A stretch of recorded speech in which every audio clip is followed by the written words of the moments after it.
Hi everyone, I'm Reese Alexander and I'm your Miss Black Oklahoma USA 2026.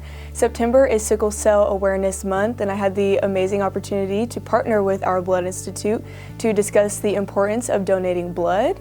And sickle cell primarily affects the Black communities and Black Americans. And so today I am joined by Amaya to discuss her stories and her life living with sickle cell. Hi, I'm Amaya Harris. I'm 17 years old. I'm a class of 2026 graduate of Millwood High School. I also do step and shake chair at Millwood, and I also play tennis. So Amaya, I understand that you do live with sickle cell. Can you tell us a little bit about what that looks like?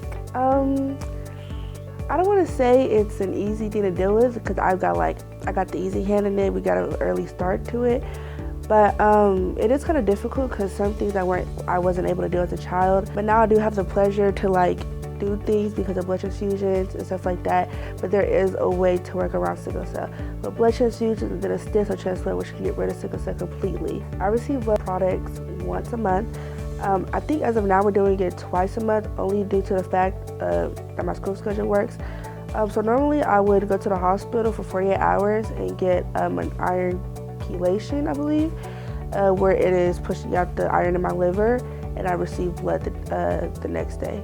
So what does it look like when you are going through a crisis? Well, it is really painful, but then you're really tired, you sleep a lot, you get jaundice.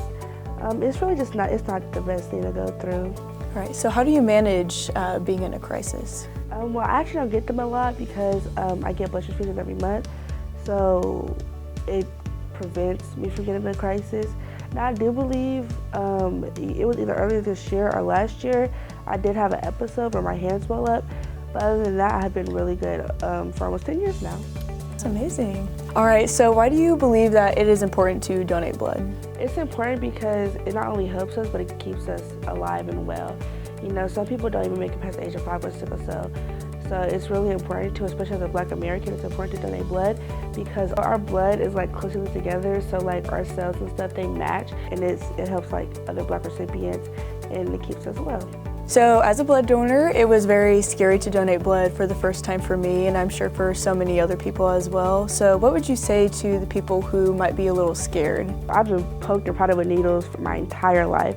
It is something that is easy to get over, but then at the same time, you have God in your hands. So there's nothing to be afraid of. So Maya, I know it's very difficult, especially being in high school, having to be in the hospital for 48 hours once to twice a month. And so I guess my question is, is there anything in the future to help you manage sickle cell and for others as well? So the procedure is called a stem cell transplant, where basically you can donate your stem cells and I would receive them, and I would have to get chemotherapy, and it would wipe out all my cells, and then when I get the new cells, I'll be fresh and good to go. It is a month-long process in the hospital, then I have to be outside of the hospital, quarantined at home for 100 days. But I feel like it is totally worth the wait if I'm going to be free from sickle cell. That is why it is important, especially as a Black American, to donate to our own community, because not only are you helping me, you're helping everybody else around you. Right, well thank you for sharing everything. I have learned so much, especially as a blood donor. I didn't know so much of this, and so thank you so much for sharing that and sharing your story. Is there anything you would like to add, say? If you are too afraid to donate blood, or if you cannot physically donate blood, you can donate to make a wish. You can make a child's wish come true, because I had mine 2024, January 2024.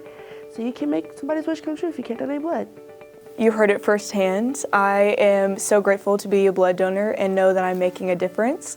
And I hope that everyone can see this video and really feel inspired to donate, especially during Sickle Cell Awareness Month. So what better time to donate other than now?